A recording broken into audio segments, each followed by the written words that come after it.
Know more, understand better, think ahead. Hello and a very warm welcome. You are watching Gravitas with me, Molly Gambhir.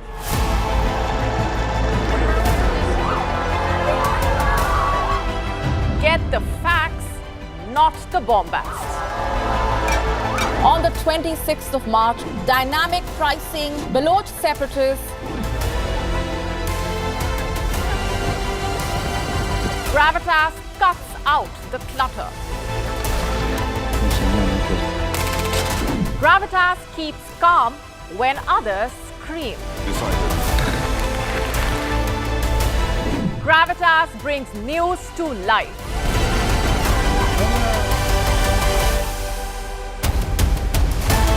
Weekdays, 9 p.m. IST, 3:30 p.m. GMT. Gravitas. Seeing is believing.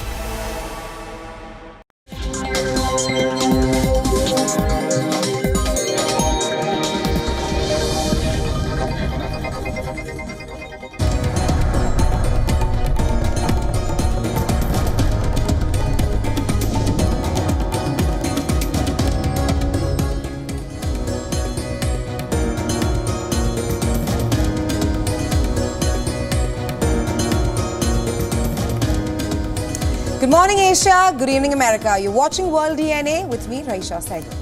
And I'm Hem Kaur Saroy, and on the show today, the United Nations Security Council, it has adopted now a resolution calling for Hamas to agree to a three-phase ceasefire proposal that's outlined by US President Joe Biden. Now, this is the first time that the body has endorsed a comprehensive peace deal to end the war in Gaza. It was adopted by a large majority of 14 votes in favor and Russia abstaining. Now, this resolution, it urges both parties to fully implement the terms of the proposal without delay or any conditions. How will that pan out going forward? That's something we'll discuss on the show today. Also on World DNA, a massive manhunt is underway for the terrorists responsible for the deadly attack on pilgrims in Jammu and Kashmir's Riyasi. 11 teams of police, army and CRPF are jointly working on two different axes to neutralize the terrorists. Till now, a total of 3 arrests have been made for providing shelter and logistics support. We'll of course be tracking that on the show today, but first a quick check on the headlines.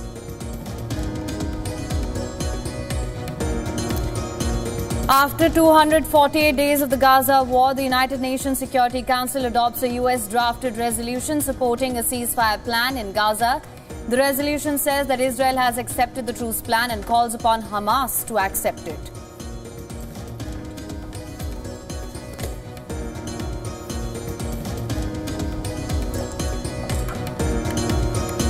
Hamas welcomes the United Nations Security Council vote, says would like to reaffirm its readiness to cooperate with the brother mediators to enter into indirect negotiations regarding the implementation of the resolution.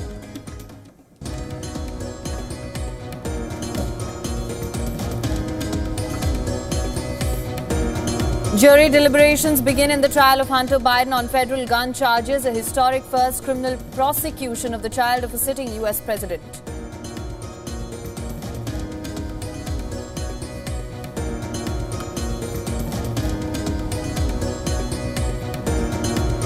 A massive manhunt is underway for suspected Lashkar-e-Toiba terrorists responsible for the deadly attack on pilgrims in Jammu and Kashmir's Riyasi. 3 arrests have been made for providing shelter and logistics support.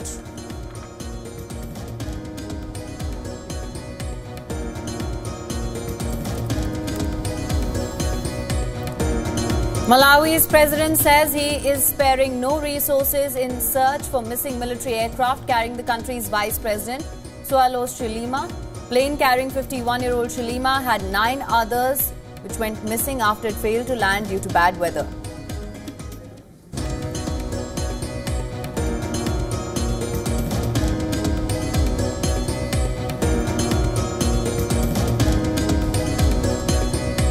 Pakistan Central Bank lowers its benchmark rate by bigger margin than expected. This marks the first reduction in 4 years after consumer prices ease in the South Asian nation.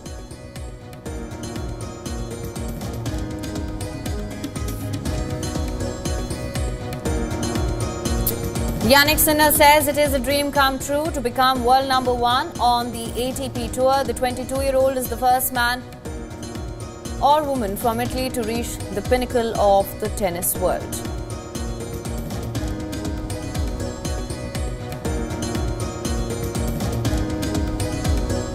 Now, the United Nations Security Council, it adopted a US drafted resolution supporting a ceasefire plan in Gaza. Right, Him. The text passed with 14 votes in favour, welcomes the truce and hostage release proposal announced on May 31st by US President Joe Biden. The resolution says that Israel has accepted the truce plan and calls upon Hamas to also accept it. Our next report getting you full details. Take a look. The draft resolution has been adopted. The United Nations Security Council backed a plan on Monday for a ceasefire between Israel and Hamas in the Gaza Strip. It's the plan U.S. President Joe Biden outlined on May 31st, aimed at ending the 8-month-long war. Monday's resolution welcomes that proposal, says Israel has accepted the deal, and calls on Hamas to agree to it. Will those in favor of the draft resolution please raise their hand? 14 Security Council members voted in favor. Abstentions? Russia abstained. Its ambassador asked what Israel had specifically agreed to. Hamas welcomed the adoption of the U.S. drafted resolution. In a statement, the militant group said it's ready to cooperate with mediators over implementing the plan's principles. It's time for this war to end. The resolution supports a 3-phase ceasefire plan laid out by Biden, which he described as an Israeli initiative. Negotiators from the U.S., Egypt, and Qatar have been trying to hash out a ceasefire for months. Hamas says it wants a permanent end to the war in Gaza, an Israeli withdrawal from the enclave of 2.3 million people. Israel is retaliating against Hamas, which rules Gaza, over the October 7th attack by its militants. More than 1,200 people were killed and over 250 taken hostage, according to Israeli tallies. More than 37,000 Palestinians have been killed in the Israeli assault, according to Gaza health authorities. Here at the United Nations, the Security Council voted in favor of a U.S. proposed ceasefire plan between Israel and Gaza, with 14 out of 15 members supporting the resolution. The plan has 3 phases: a short-term ceasefire and hostage or prisoner swap, a permanent end to hostilities and withdrawal of Israeli forces, and a long-term reconstruction plan for Gaza. While Israel has accepted the proposal, Hamas is still reviewing it, and Israeli Prime Minister Benjamin Netanyahu has expressed reservations since Hamas has rejected multiple ceasefire deals. The U.S. had previously vetoed similar ceasefire resolutions. The unanimous support from the Security Council, with the exception of Russia's abstention, highlights the growing international pressure to end this conflict and find a lasting peace solution. Perhaps easier said than done. And of course, ultimately, the devil will be in the detail. As the UN Security Council was voting here on Monday, U.S. Secretary of State Antony Blinken arrived on his home turf, even as IDF rescued 4 hostages from Gaza. Now, all eyes are on who will Netanyahu get on board after Benny Gantz's resignation from the war cabinet. Also, with Blinken on a visit, will pressure be put on Hamas to accept Biden's peace deal for Gaza? WION's Jody Cohen put forth these questions to retired Colonel Miri Ersin, who is the head of the Institute for Counterterrorism and former advisor to Israeli Prime Minister Benjamin Netanyahu. Listen to this conversation. The New York Times has reported that Hamas is under orders to kill any hostages if they see the IDF coming. Does that squash any hopes of any future potential hostage release operation happening again? Hamas would have had instructions to kill any hostage if they see the Israeli Defense Forces coming before the events that brought 4 live hostages home. So there's no change in what Hamas is doing. What they're doing is more of their psychological warfare. For Hamas, the hostages are bargaining chips. And sadly, Jody, that means that they're bargaining chips both alive and dead. They have no qualms about killing them. They'll hold those bodies as bargaining chips. Now, Israel's come under criticism for Palestinian civilian casualties, including in that rescue operation of the 4 hostages over the weekend. Israel says it's taking great efforts to avoid civilian casualties. What more could be done, do you think? You always try to do the most. I'd have us also look in that sense at why are the different ones who were killed, certainly on the Saturday rescue operation, why were they firing at the IDF? If we're going in to bring out civilians that have been held as hostages for 8 months inside homes, why are they firing at the IDF? We're going to go in and get them back. We're going to continue to try and do so. You have to do it under cover. And at the end, I want to hope that all of the hostages will come back. Those who are alive will come back alive. There is no way in a war to avoid all civilian casualties. It is the harsh price of war on both sides. You always have to do your best. So US Secretary of State Antony Blinken is in the region, and part of the focus will be to try to prevent an escalation between Hezbollah in Lebanon and Israel. How do you see that being resolved? The United States of America does not have any kind of impact on Hezbollah's actions. Hezbollah is attacking in Israel every single day, attacking inside our communities, our towns, our villages. What I'd like to see is not words, not shuttle diplomacy, but actions. They could send again some kind of U.S. capabilities that would show Hezbollah that the United States of America is not there to make Hezbollah stronger, but to really impact them. And it's been high election drama in Europe. As predicted, the bloc has taken a sharp right turn. And this comes amid the challenging political landscape. Here is a report on 5 key takeaways from European Union's parliamentary polls. Take a look. Here are some key takeaways from the European Parliament election. Number one, the far right has increased its number of seats in the European Parliament. Probably around a quarter of the members will be from various far right parties. So now the question is, how are they going to use their influence in the chamber? Number two, huge election coming up in France. As a result of these elections, Emmanuel Macron, the French president, has called a national parliamentary election. His centrist party, Renaissance, got trounced by the far right. So now we're going to see, is there going to be a far right government in France, a so-called cohabitation between the far right of Marine Le Pen and Emmanuel Macron, who will continue as president. The European Union has some very ambitious climate goals in terms of cutting carbon emissions. Many of those policies are already set, but some will come up for review. So we will see if the far right is able to influence, perhaps dilute some of those policies. And then in terms of support for Ukraine, I don't see any immediate impact. That is mainly a matter for national governments inside the EU. But there is a move to try and get EU governments to collaborate more on defence projects, to spend more on European military equipment. Again, it'll be interesting to see if far-right parties are able to have some influence there. In a move similar to the Cold War, Russia has alarmed the West by deploying nuclear-capable submarines in America's backyard. Now, this provocative action, it has heightened tensions, drawing parallels to the Cuban Missile Crisis of 1962. Here's a report which explains why the West is to be equally blamed for the inflaming tensions here.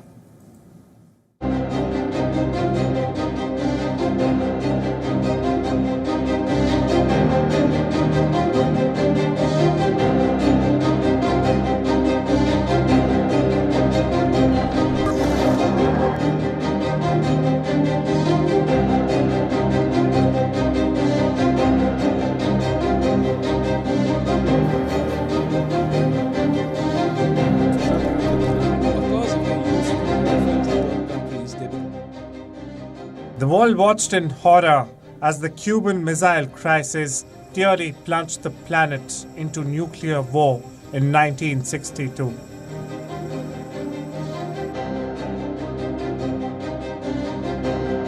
Now, decades later, tensions are at a boiling point once again, with Russia sending a nuclear-powered submarine to Cuba, America's backyard. The Russian naval group, including the frigate Gorshkov and nuclear-powered submarine Kazan. Admiral Gorshkov is the first Russian Navy warship to operationally deploy the new Zircon hypersonic cruise missiles. The Russian flotilla will visit the port of Havana between June 12 and 17. Cuba a key ally of the former Soviet Union during the Cold War, insists that none of the ships carry nuclear weapons and that their stopover does not represent a threat to the region. However, the strategic message Moscow is sending is clear and loaded with implications. The latest Russian deployment near Cuba comes amid escalating tensions between Moscow and the West over the war in Ukraine. Russian President Vladimir Putin has announced the deployment of weapons close to Western nations. Now, Russia's state TV has aired a map showing locations including Mexico, Cuba, Venezuela, Iran, and Yemen, where Putin plans to send missiles. Moscow's aggressive stance follows NATO countries' decision to send military aid to Ukraine, including long-range missiles and authorized strikes within Russian territory. Ukraine claims that for the first time, it hit a latest generation Sukhoi 57 fighter jet at an airbase inside Russia. As NATO continues to supply Ukraine with increasingly potent weapons, including the authorization of strikes within Russia, Putin seems to be determined to match escalation with escalation. The world watches, hoping that, like in 1962, cooler heads will prevail. But in this new era of brinkmanship, the margin for error is perilously thin. Bureau Report, WION. World is one. As the Russia-Ukraine conflict grinds on, the battlefield has become crucial for military technology. The once mighty main battle tanks now find themselves under scrutiny.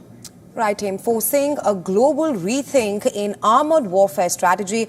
Our next report highlights how the Chinese are building a new, lighter, modern tank. Take a look. The rolling fields of Ukraine have become an unexpected graveyard for some of the world's most advanced tanks. Western-made Abrams, Leopards and Challengers, once the pride of NATO armies, now lie shattered alongside their Russian counterparts.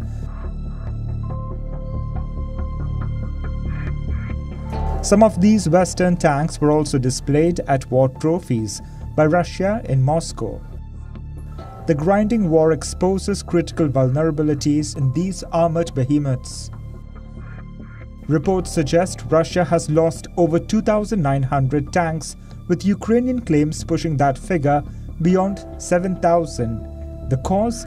A perfect storm of modern weaponry and age-old design flaws. The comparably much cheaper drones are proving to be nemesis of the battle tanks. Tanks have always been most vulnerable, whether their army is thinnest, the top, the rear engine block, and the turret ring. In Ukraine, these weaknesses have been mercilessly exploited by precision-guided munitions, drones, and anti-tank missiles.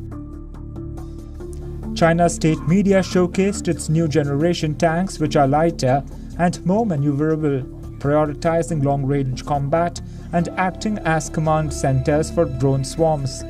Their firepower will focus on supporting infantry rather than engaging in head-to-head tank duels. These lighter tanks will also boast of advanced active protection systems to counter drone and missile attacks. Russia too has attempted to adapt with its so-called turtle tanks. These hastily modified vehicles feature a makeshift shed-like superstructure made of corrugated metal, intended to deflect top-down attacks. However, this solution seems more like a desperate patch than a long-term answer. The war in Ukraine has served as a wake-up call for the future of tank design. China's approach is a glimpse into what tanks might look like: lighter, more agile platforms that leverage technology and unmanned systems to dominate the battlefield. Bureau Report, WION, World is One. In other global stories, jury deliberations in the trial of Hunter Biden on federal gun charges have begun. This is a historic first criminal prosecution of the child of a sitting U.S. president. Now, 54-year-old Hunter Biden is accused of lying about his illegal drug use when he bought a handgun in 2018. His trial comes less than 2 weeks after the conviction on business fraud charges of Donald Trump, the likely Republican presidential nominee, in November. Here's a report. Hunter Biden's case is now in the hands of the jury. After closing arguments wrapped in his criminal gun trial on Monday, he faces felony charges that include lying about his drug use on a gun purchase form in 2018 and illegally possessing the revolver he bought for 11 days. He has pleaded not guilty. The federal government case is the first criminal trial of a U.S. president's child. It's offered an intimate view of the younger Biden's years of struggle with alcohol and crack cocaine abuse, which prosecutors say legally precluded him from buying a gun. Last week, Hunter Biden's ex-wife, former girlfriend, and sister-in-law all testified about his drug use. In the prosecution's closing arguments, a government attorney said common-sense understanding of the grim testimony of Hunter Biden's constant drug use filled in any gaps in evidence about his behavior around the time of the gun purchase.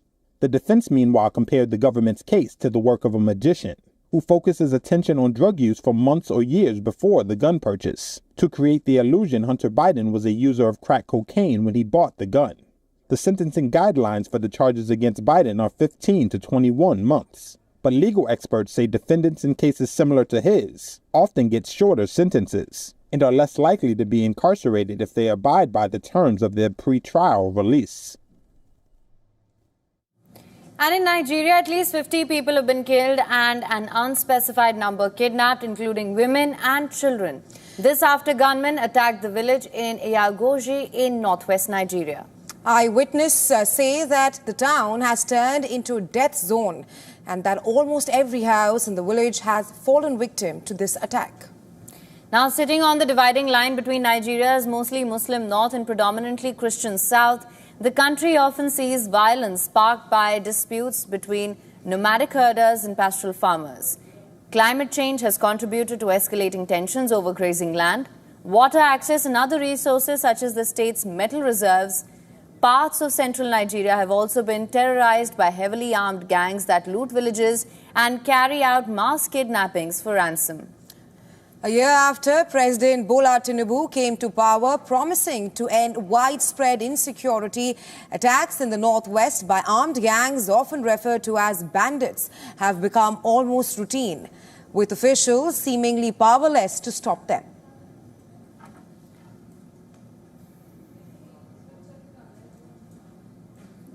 Now, for the latest ground details on this attack, our correspondent Louisa Oliani sends us this report. Listen to this. Weeks after Governor Diko Umaru Rada of Katsina State accused fifth columnists providing information to bandits regarding security operations as being the major challenge facing Katsina State, the state has once again been thrown into mourning as about 50 persons were killed and others kidnapped by gunmen in Yagoji village at the weekend.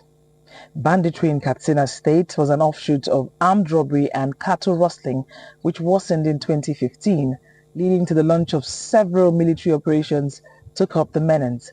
The Katsina State government had stressed the need for the federal government to support the security agencies in the state with sophisticated weapons to fight bandits and other criminal elements terrorizing the state, as these frequent attacks has made almost every village and family a victim. From Lagos, Nigeria, Louisa Olani, WION, World is One.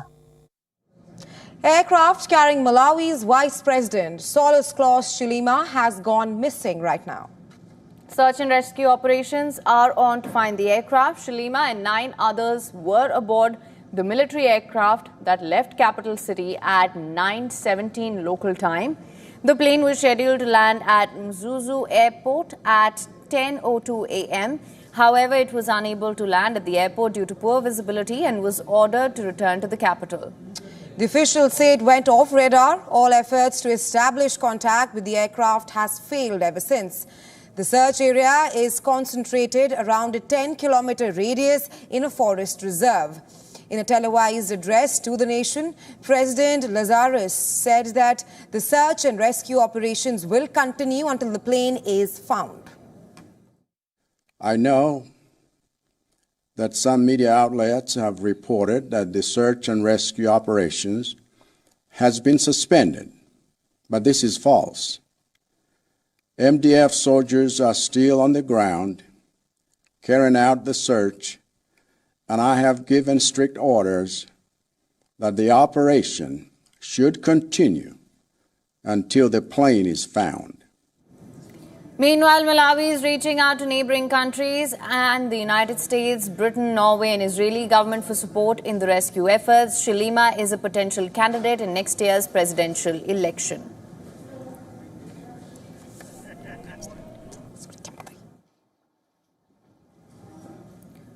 All right, with that, it's time now for a short break. So don't go anywhere. On the other side, World DNA, we'll get your story from India, where the bus terror attack that took place in the Reasi region of India's Jammu and Kashmir, three arrests have taken place for allegedly providing shelter and logistic support to the terrorists.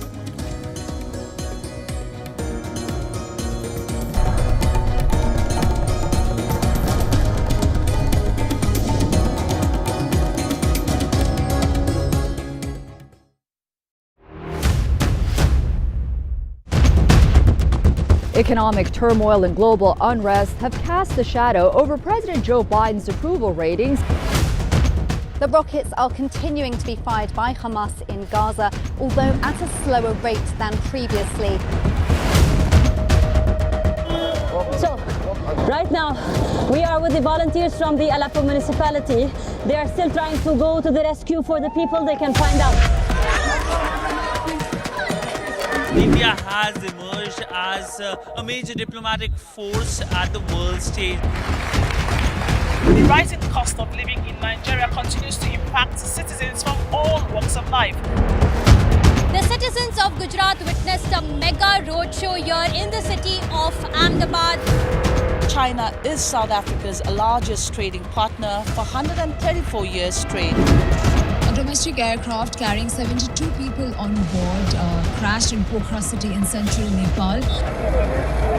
165 injuries have been moved, 61 people are confirmed dead, and rescue operations continue around me. After receiving an entire season's rainfall in a span of 48 hours, Chennai city has literally been brought to its knees. For WION, World is One.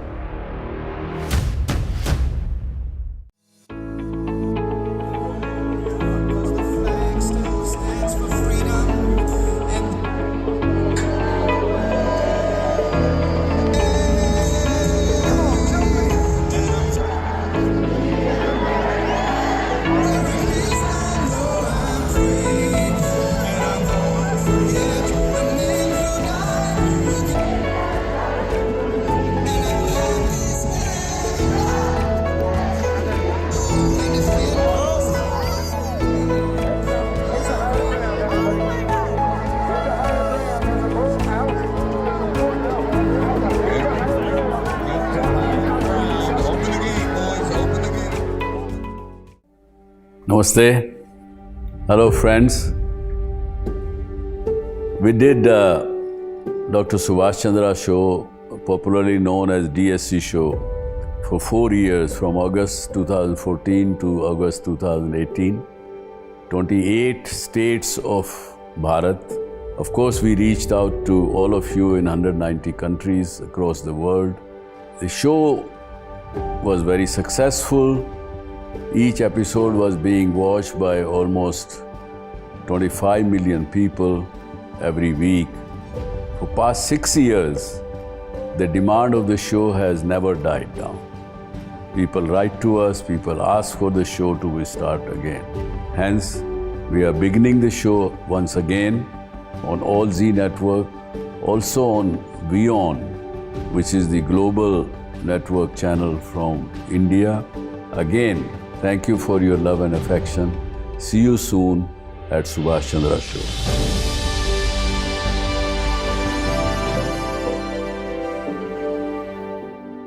WION, India's global voice, the channel that brings you the biggest stories from across the world through India's lens. Now available in more than 190 countries worldwide, because we believe that the world is one. Watch us in Africa, Europe, USA and Canada, South America, Asia Pacific, Middle East and North African regions. Also available on these digital platforms across the world. WION. World is one.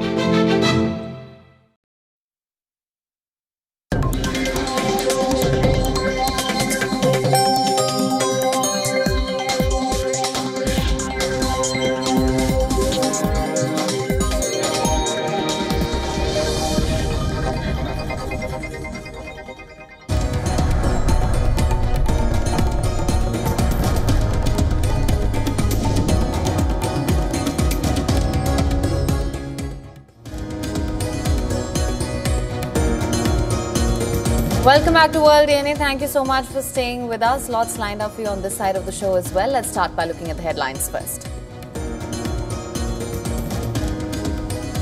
After 248 days of Gaza war, the United Nations Security Council adopts a US-drafted resolution supporting a ceasefire plan in Gaza.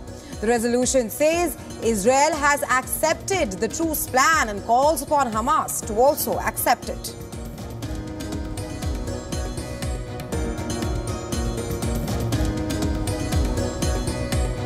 Hamas welcomes the United Nations Security Council vote, says would like to reaffirm its readiness to cooperate with the brother mediators to enter into indirect negotiations regarding the implementation of the resolution.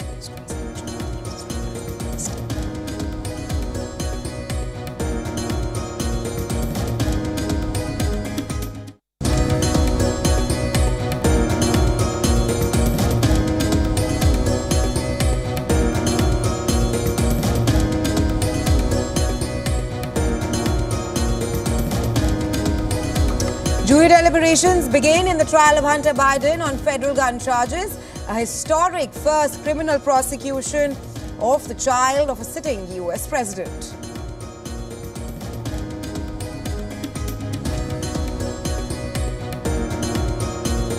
Malawi's president says he is sparing no resources in the search for missing military aircraft carrying the country's vice president. Plane carrying 51-year-old Shalima and 9 others went missing after it failed to land due to bad weather.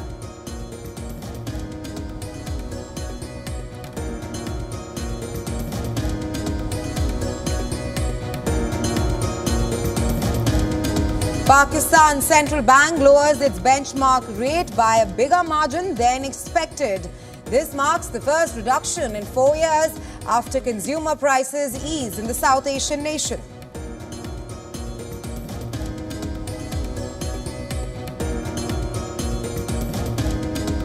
Yannick Sinner says it is a dream come true to become world number 1 on the ATP Tour. The 22-year-old is the first man or woman from Italy to reach the pinnacle of the tennis world.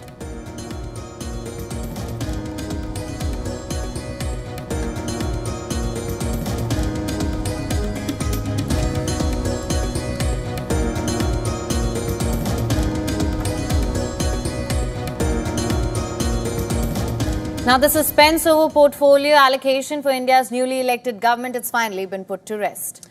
The list of cabinet ministries and assigned leaders is out. The ruling BJP has retained key ministries in its fold, continuing their run from 2019.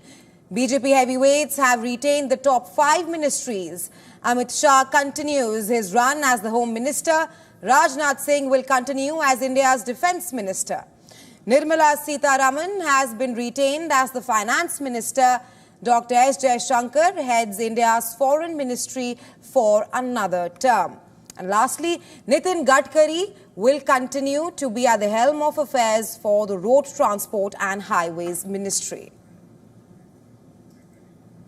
मैं भारत की प्रभुता और अखंडता पूरा करने का काम किया है प्रधानमंत्री नरेंद्र मोदी के नेतृत्व में भारत सरकार ने. Among the new faces are 3 BJP leaders who've made the cut this time and joined the BJP-led NDA coalition government as cabinet ministers.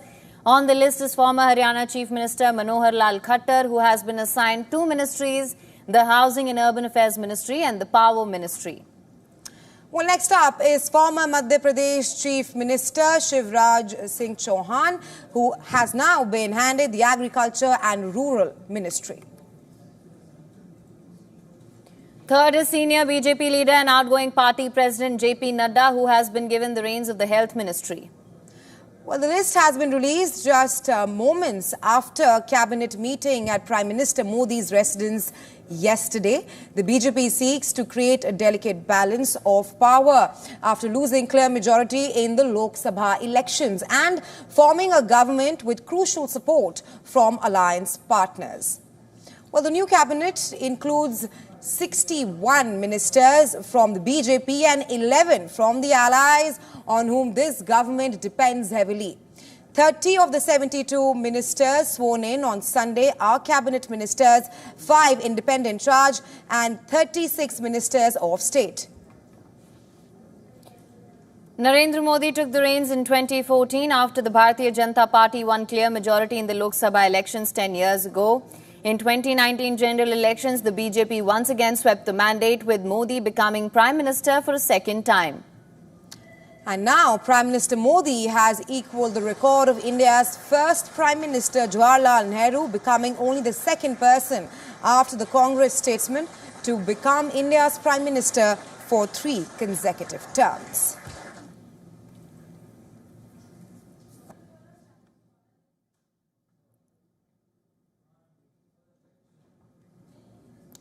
An expectation surrounding Maldives President Mohammad Muizzu's attendance at Prime Minister Modi's swearing-in ceremony signals a possible reset in ties. Well, the ties had taken an unexpected turn. While Muizzu continues meeting Indian government officials in New Delhi, fresh tensions appear to be brewing back home in Mali. A Maldivian parliamentary committee known as Parliament 241, it has set up an inquiry committee to look into 4 agreements made with India under President Ibrahim Solih's leadership. It has oversight of security forces. The agreements between India and Maldives that will be reviewed include the hydrography agreement, the dockyard agreement and the Dornier aircraft agreement. Well, the hydrography agreement was signed in June 2019 during Prime Minister Modi's visit to the Maldives. Under the agreement, India was allowed to conduct a comprehensive study of the island nation's territorial waters, which includes reefs, lagoons, coastlines, ocean currents and tide levels. However, it was ended by the Muizzu administration in December 2023, soon after it came to power in the island nation. The Dockyard Project Agreement was inked in February 2021 during India's Foreign Minister S. Jaishankar's visit to the island nation. It was being built officially for the use of Maldives National Defence Force, Coast Guard and grant assistance from India. However, New Delhi saw it as a strategic asset, as it would give it an edge over Beijing, which had been trying to spread its tentacles in the Indian Ocean region. The project, initially slated to be completed by January 2025, is now under scanner. New Delhi had gifted 2 helicopters and a Dornier aircraft to Mali in 2020 and had stationed 76 Indian military personnel to operate the aircraft. They were meant to help the island nation enhance surveillance over its exclusive economic zone, as well as to keep an eye on seaborne terrorists. In January, President Muizzu formally asked the Indian government to remove all Indian military personnel from the island nation.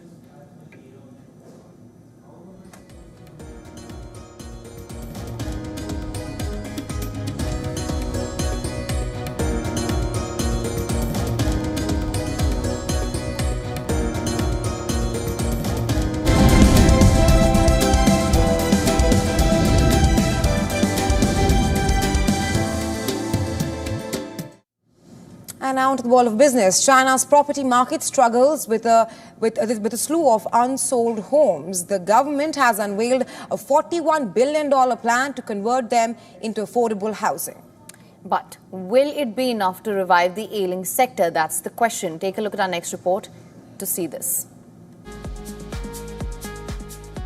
China's property market is facing a crisis within a massive inventory of unsold homes.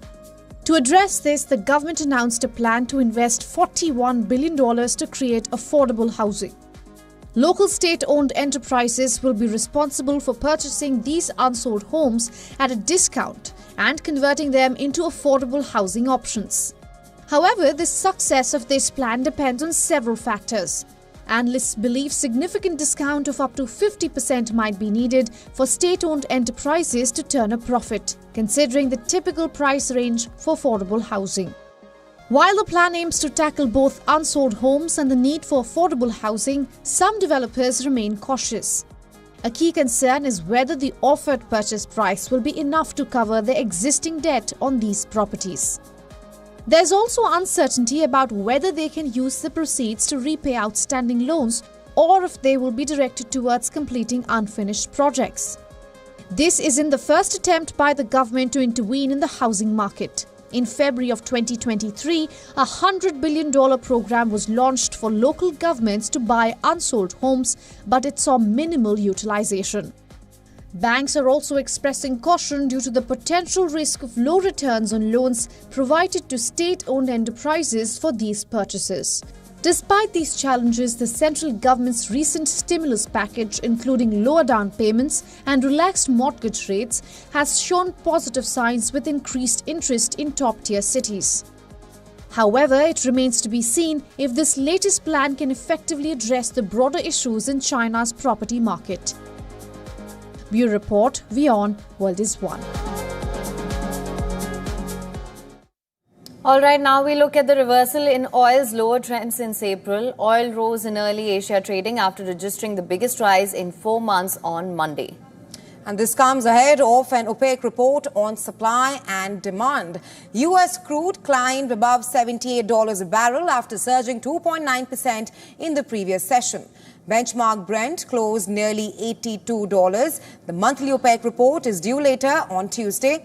The OPEC outlook will be followed by short-term energy outlook from the U.S. and also an International Energy Agency report on Wednesday. Monday's rally was also driven by the prospects of increasing seasonal oil demand and U.S. crude purchases for its petroleum reserve. However, a stronger dollar limited gains. Prices climbed about 3% to a one-week high on Monday. Since early April, oil has fallen because of demand concerns and swelling output from outside the Petroleum Exporting Countries Organization. While OPEC Plus said it might adjust production plans if needed, its plan to restore supply later this year was bearish. Traders are also eyeing the Federal Reserve's Wednesday interest rate decision. A strong economy and high U.S. inflation have investors betting on a delay in the central bank's much-anticipated pivot to rate cuts. Energy Secretary Jennifer Granholm told Reuters last week that the U.S. might increase the strategic petroleum reserve. The U.S. wants to buy back $79 oil. Meanwhile, Goldman Sachs experts predicted a third-quarter shortage of 1.3 million barrels per day due to strong summer transport demand, pushing Brent to $86 a barrel.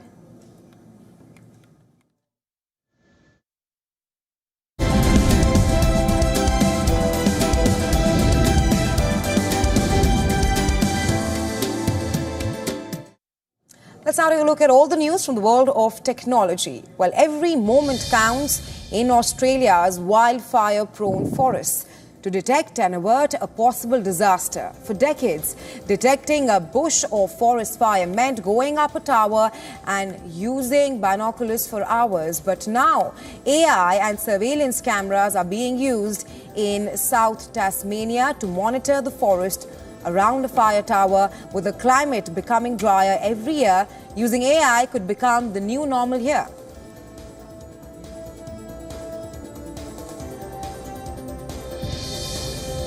Olympians are using a new tool that they hope will boost their medal chances this summer. Tiny monitors that attach to the skin to track blood glucose levels. Continuous glucose monitors called the CGMs were developed for use by diabetes patients, but their makers also find opportunities in sports and wellness. The Paris Olympics, which starts on the 26th of July, are an opportunity to showcase the technology, even though there is as yet no proof that it can boost athletic performance.